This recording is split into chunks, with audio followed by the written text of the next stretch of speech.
Welcome to plus TV సకలం సమ్మేళనం. నేను మీ శ్రావ్య. ఇక ఈ రోజు మనతో పాటు ఉన్నారు సీనియర్ జర్నలిస్ట్ మహేష్ గారు. సో మాట్లాడదాం ఒకసారి. నమస్తే సార్. నమస్తే. బీజేపీ మొన్న ఒక చార్జ్ షీట్ రిలీజ్ చేసింది సార్. అంటే 6 గ్యారెంటీలు 66 తప్పులు అంటూ చెప్పడం జరిగింది కాంగ్రెస్ ప్రభుత్వం మీద, మన ప్రస్తుత ప్రభుత్వం మీద.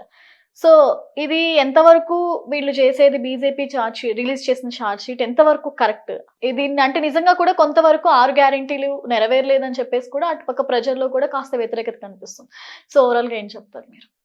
కాంగ్రెస్ ఇచ్చిన హామీలు ఏవైతే హామీలు ఇచ్చి అధికారంలోకి వచ్చిందో, అంటే వాళ్ళు అధికారంలోకి వచ్చింది హామీలు నమ్మి అధికారంలోకి వచ్చారా, లేదా బీఆర్ఎస్కి ఆల్టర్నేట్ లేక కాంగ్రెస్ని గెలిపించారా జనం అనేది ఒకసారి ఆలోచించాలి. సరే, ఏదైతే ఏమైనా మనం హామీ ఇచ్చాము, అధికారంలోకి వచ్చాము, ఆ హామీలు నెరవేర్చాల్సిన బాధ్యత మనకు ఉంది. బట్ ఇప్పుడు కర్ణాటకలో ఇలా 3 సిలిండర్లు అనేది హామీలు ఇచ్చారు. ఫ్రీ బస్సు ఇక్కడలాగే అక్కడ ఇదే, ఇక్కడ కూడా వాళ్ళు హామీలు అవే అక్కడి నుంచి కాపీ కొట్టినవే. ఎందుకంటే అక్కడ కాంగ్రెస్ అవే ఇచ్చింది కాబట్టి ఇక్కడ అదే పెట్టారు వీళ్ళు. కాకపోతే ఇక్కడ ఇంప్లిమెంట్ చేయటంలో అక్కడ బడ్జెట్కి ఇక్కడ బడ్జెట్కి ఏదైనా స్టేట్స్కి తేడా ఉంటుంది.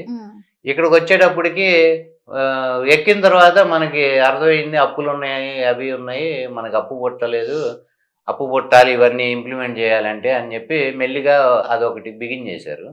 ఈ హామీలు అమలు చేయకుండా ఫ్రీ బస్ ఒకటి మాత్రం ఇచ్చారు.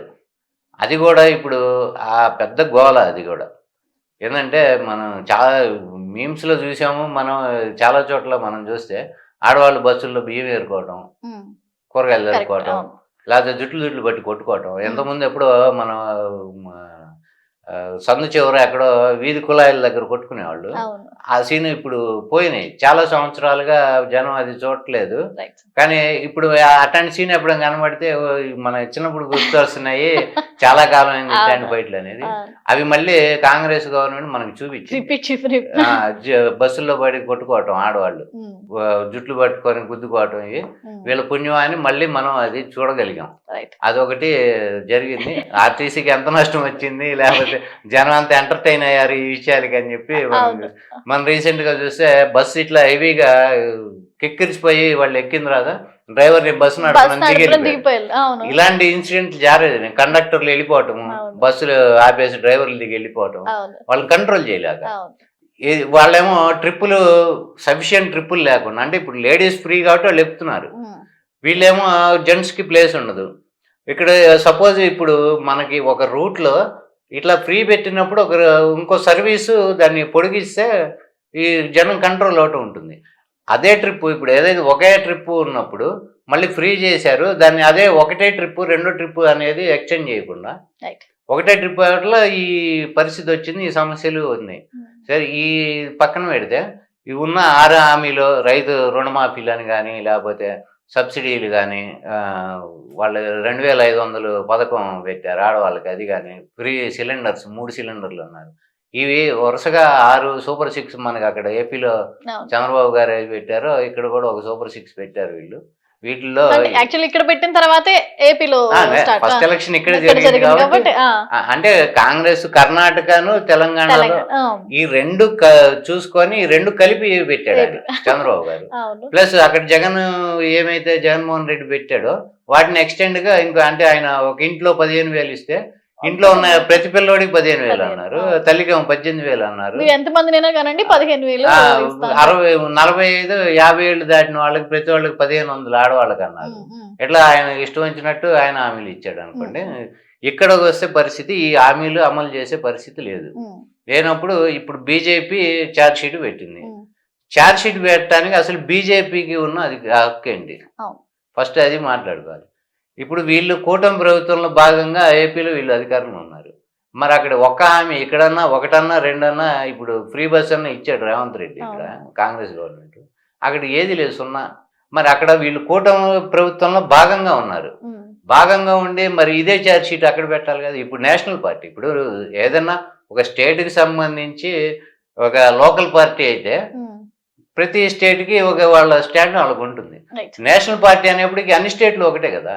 వీళ్ళు అక్కడ కూడా వీళ్ళు ఛార్జ్ షీట్ పెట్టాలి కదా.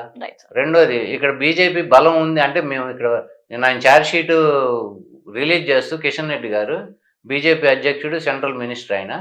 మేము ప్రధాన ప్రతిపక్షంగా మేము ఇక్కడ ఛార్జ్ షీటు కాంగ్రెస్ గవర్నమెంట్కి అగ్నెస్ట్గా రిలీజ్ చేస్తున్నాం అన్నారు. ఈయన అసలు ప్రధాన ప్రతిపక్షం ఎట్లా పోయాడు? ఇక్కడ ప్రధాన ప్రతిపక్షం 39 సీట్లతో బీఆర్ఎస్ పార్టీ ఉంది. ఈయనకున్న 8 సీట్లకి ఈయన ప్రధాన ప్రతిపక్షం ఎట్లా అవుతాడు? విపక్షం అవుతాడు ఈయన.